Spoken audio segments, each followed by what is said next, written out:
નમસ્કાર, સવારના સમાચારમાં આપનું સ્વાગત છે। પહેલા જોઈએ બુલેટિનના મુખ્ય સમાચાર।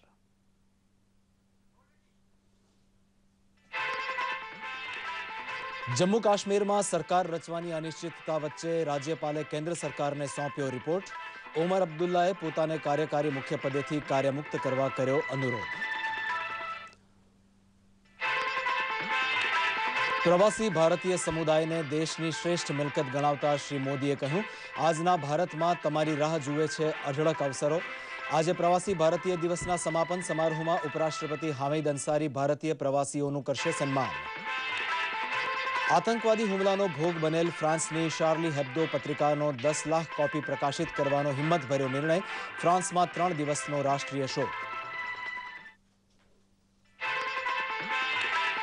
નાઇજીરિયાના બાગા શહેરને બોકો હરમ દ્વારા આગ લગાડાતા 2000થી વધુના મોત। ગયા શનિવારે શહેર છોડી સૈનિકો ભાગી છૂટતા આતંકીઓએ વર્તાવ્યો કાળો કેર।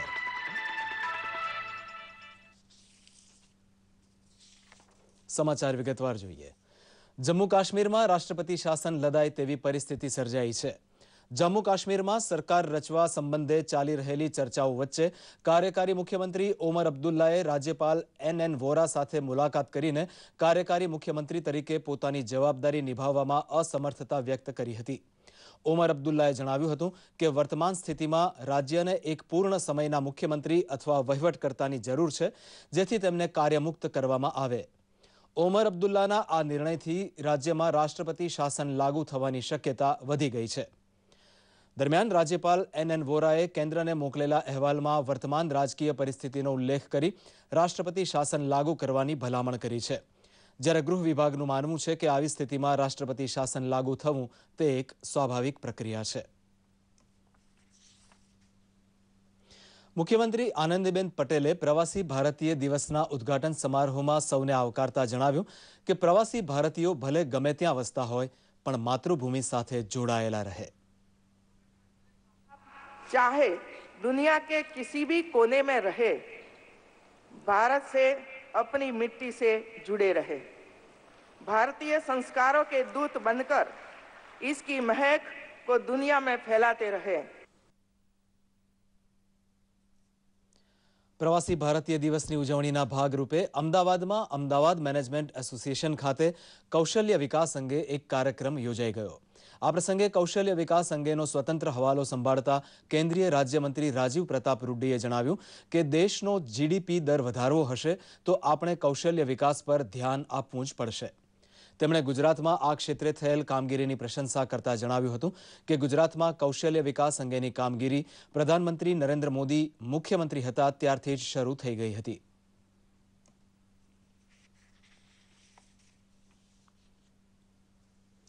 ગાંધીનગર ખાતે આવેલા બિનનિવાસી ગુજરાતીઓ પોતાના વતન આવવાથી ઘણા ખુશ છે। એટલું જ નહીં, રાજ્ય સરકાર દ્વારા જે વ્યવસ્થા ગોઠવવામાં આવી છે તેનાથી તેઓ ખાસ્સા ઉત્સાહિત છે।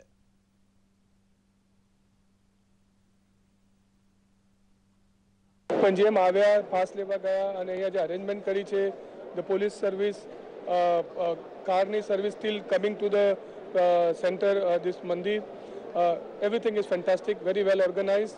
Announcement today કે મોદી સાહેબે OCI અને PCI કાર્ડને મુક્ત કરીને નવું કાર્ડ બનાવવાનો, as well as that entry visa which is he introduced, એ માટે અમે બધાનો આભાર માનીએ છીએ। અમે લોકો ઘણા બધા સાથે છીએ અને ખૂબ સરસ જાણવા મળ્યું છે। નરેન્દ્ર મોદીની વાત સાંભળવાની હાજરીમાં ઘણો ટાઈમ થયા અમે લોકો રાહ જોતા હતા। આજે એનો અમને સરસ લાભ મળ્યો છે। કોઈ બી કન્ટ્રીમાં ઇન્ડિયન એના ઘર પાસે રહેવા આવે તેને ખુશી થાય છે। એવું અમારે ત્યાં ઓમાનમાં બી એવું જ છે કે એ લોકો એમ થાય કે તમારા છોકરાઓ સાથે અમારા છોકરાઓ રહે તો અમારા છોકરાઓ અહીં શીખશે તમારી પાસે, અને અમારી लोगों ने तुम्हारी संस्कृति જોઈએ છે। सिडनी में रहते हुए जहाँ पे जो यंग इंडियंस हैं उनको कभी अपॉर्चुनिटी मिलती नहीं है कि अपने देश से वापस आके जुड़े, और अब पीबीडी और मोदी की वजह से ये सब जो बातें चल रही हैं वो अच्छी बातें हैं, इनकरेज करती हैं यंग लोगों को कि वो इन्वॉल्व। આજે યોજાનાર પ્રવાસી ભારતીય દિવસના સમાપન સમારોહમાં ઉપરાષ્ટ્રપતિ હામિદ અંસારી વિશ્વભરમાં પથરાયેલા પ્રવાસી ભારતીયોમાંથી પોતાના ક્ષેત્રમાં વિશિષ્ટ યોગદાનને કારણે પ્રવાસી ભારતીય સન્માન એવોર્ડ માટે પસંદગી પામેલ પ્રવાસી ભારતીયોનું સન્માન કરશે। રાષ્ટ્રપતિ 15 પ્રવાસી ભારતીયોને આ એવોર્ડ આપવાની મંજૂરી આપી ચૂક્યા છે. દરમિયાન ગઈકાલે પ્રધાનમંત્રી નરેન્દ્ર મોદીએ પ્રવાસી ભારતીય દિવસનો દબદબાભર્યો પ્રારંભ કરાવ્યો હતો. પ્રસ્તુત છે એક અહેવાલ. ગાંધીનગર ખાતે 13મા વિશ્વ પ્રવાસી ભારતીય દિવસનું ઉદ્ઘાટન પ્રધાનમંત્રી નરેન્દ્ર મોદી દ્વારા કરવામાં આવ્યું હતું.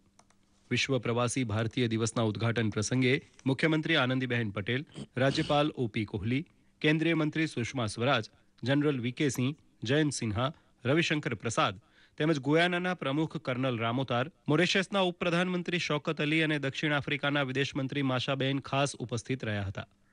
દુનિયા ખરેખર કેટલી બદલાઈ ચૂકી છે તેનો દાખલો આપતા શ્રી મોદીએ કહ્યું હતું કે પ્રવાસી ભારતીય માટે ભારતમાં અપાર સંભાવનાઓ રાહ જોઈ રહી છે.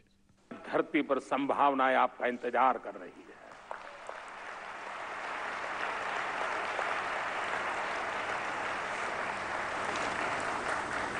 वक्त बहुत तेजी से बदल चुका है. भारत एक नए सामर्थ्य के साथ उठ खड़ा हुआ है और विश्व भारत के प्रति बहुत आशा भरी नजरों से देख रहा है. ભારતીય ડાયસ્પોરાના સંબોધનમાં પ્રધાનમંત્રીએ જણાવ્યું કે સરકારે PIO અને OCIનો વિલય કરીને સૌથી મોટું કાર્ય કર્યું છે, જેનાથી દરેકને સરખો લાભ મળશે. તો થોડા હળવા મૂડમાં તેમણે કહ્યું કે વિઝા ન મળવાનું દર્દ શું હોય તે હું જાણું છું. आप जानते हैं आपको क्या क्या तकलीफें झेलनी पड़ी है भूतकाल में. मैं जानता हूं और इसलिए अब वीजा ऑन अराइवल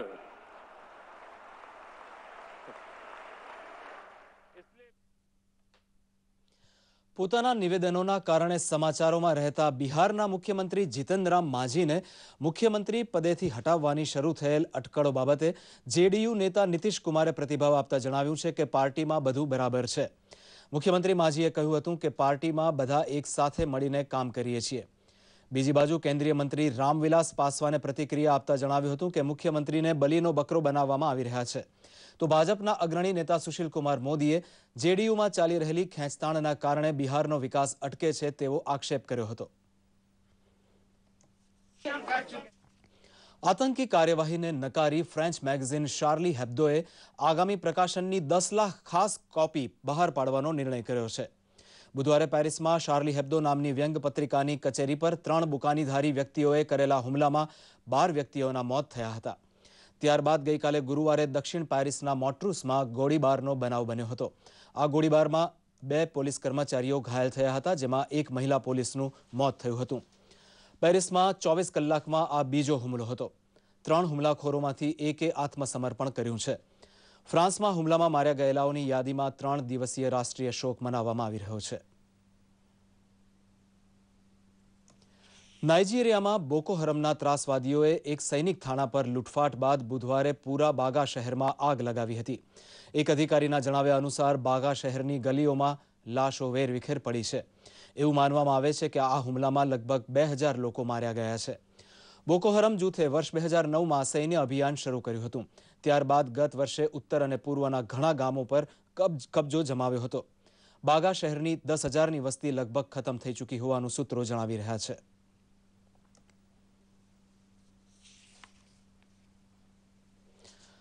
વડોદરા મહાનગર સેવા સદન અને ગુજરાત ટુરિઝમ તેમજ જિલ્લા વહીવટીતંત્રના સંયુક્ત ઉપક્રમે ગઈકાલથી વડોદરાના નવલખી મેદાનમાં આંતરરાષ્ટ્રીય પતંગ મહોત્સવ 2015નો શુભારંભ થયો હતો. ડેપ્યુટી મેયર સુનીતિબેન શુક્લએ 27મા આંતરરાષ્ટ્રીય પતંગ મહોત્સવનો આરંભ કરાવતા દેશ વિદેશના 50 જેટલા કુશળ પતંગબાજોનું સ્વાગત કર્યું હતું. આ પ્રસંગે બાળકોએ સાંસ્કૃતિક કાર્યક્રમો રજૂ કરીને પ્રવાસીઓના દિલ જીતી લીધા હતા. ભારત ઉપરાંત Malaysia, Argentina, UK, Belgium, Poland, France, Ukraine અને USના પતંગબાજોએ પોતાના કરતબો રજૂ કર્યા હતા. સ્થાયી સમિતિના ચેરમેન ડોક્ટર હિતેન્દ્ર પટેલ વધુ માહિતી આપી હતી.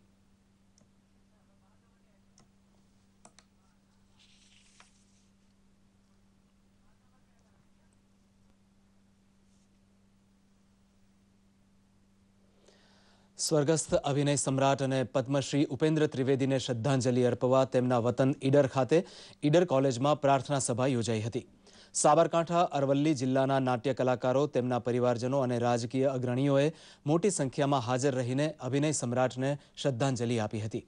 આ પ્રસંગે સ્વર્ગસ્થના મોટાભાઈ અરવિંદ ત્રિવેદીએ દૂરદર્શન સાથેની વાતચીતમાં જણાવ્યું કે સમગ્ર ગુજરાતના લોકોએ સ્વર્ગસ્થ ઉપેન્દ્રભાઈને ભરપૂર પ્રેમ કર્યો છે અને તેમના અવસાન બાદ ગામડે ગામડેથી શોક સંદેશા મળી રહ્યા છે.